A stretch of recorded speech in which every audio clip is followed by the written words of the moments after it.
Some miracles wear uniforms.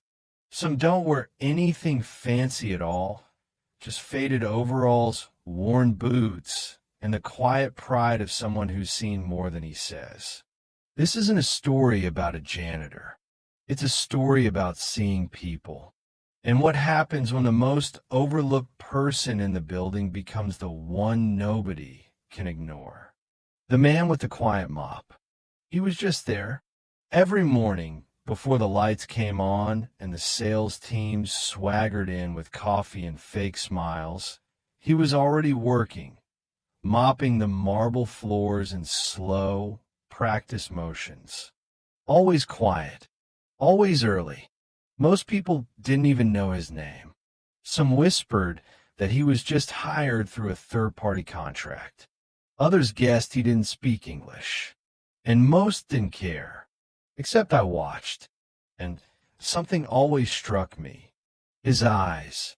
They didn't match the job. They were sharp, focused, a little too observant for someone who pushed a mop down executive hallways. He always nodded at people, never spoke, never interrupted. But one morning changed everything. The boardroom breakdown. Our CEO, Mr. Langford, had called a last-minute executive roundtable. The topic? International expansion. The problem? One of our top clients from overseas, their rep only spoke French. Our interpreter was stuck at immigration in Terminal C. The room was tense. Should we reschedule? Someone asked. Langford shook his head. We reschedule, we lose the contract. Can't we find a translator on call? We tried, his assistant said. No one available within the hour. The room buzzed with panic.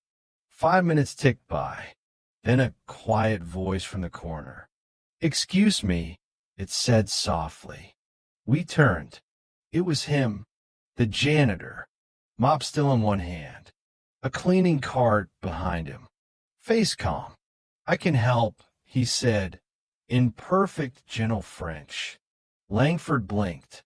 You speak French, and Arabic, Spanish, and English, the man replied with a small nod.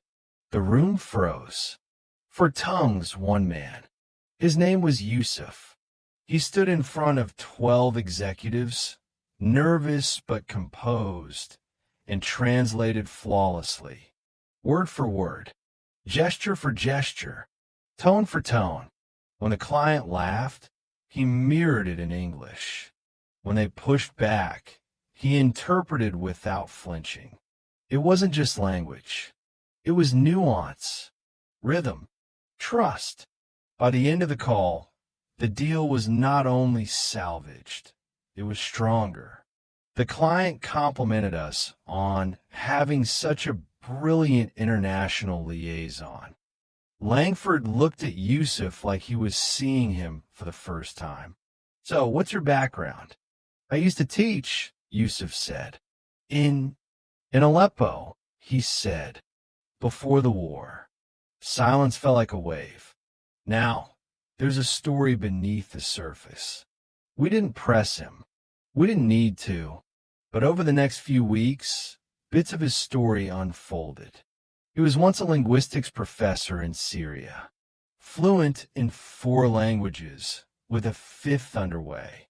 He lost his home in the conflict, escaped with his wife and son, came to the U.S. 5 years ago through a humanitarian visa program.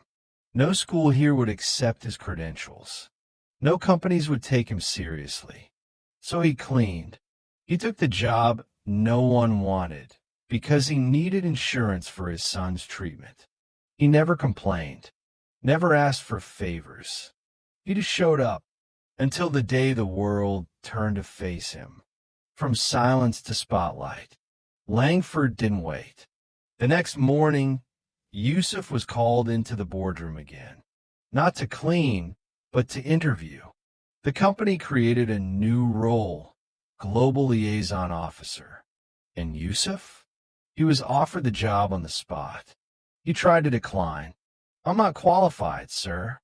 I've been away too long. Langford smiled. Yusuf, you just rescued a seven-figure deal while holding a mop. I think you're qualified. And so he changed floors, literally and figuratively.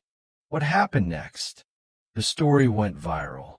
Someone on the team posted a short video clip of Yusuf translating mid-call, along with a caption. Never underestimate the man with the mop. He speaks four languages and saved our deal. Within 24 hours, it had 2 million views. Requests for interviews poured in. His story was featured on NPR. Schools contacted him. Old student from Aleppo found him online and left teary comments. He was the best professor I ever had. I thought he died in the bombing. But Yusuf? He stayed humble. He still showed up early. Still nodded when he passed people. Just now he wore a suit. A few weeks later, an all-hands meeting, Langford told the story to the entire company. He ended with this. Sometimes the most educated man in the room is the quiet one in the corner. Sometimes the person with the deepest strength wears the dirtiest uniform. And sometimes the janitor isn't just part of the company. He saves it. The crowd stood. Yusuf lowered his head. When he raised it, his eyes were wet. Not with pride, not even gratitude, with recognition. Seedling epilogue. Today, Yusuf still lives in the same modest apartment, still walks his son to school, still helps out at a community shelter on weekends, interpreting for refugee families who feel lost. He once said this to me. I don't need to be famous. I just want to be useful. And he is. Not just because he speaks four languages. Not just because he saved a deal, but because he reminded a room full of powerful people that dignity doesn't wear labels. It lives quietly, works hard, and sometimes waits for its moment to speak.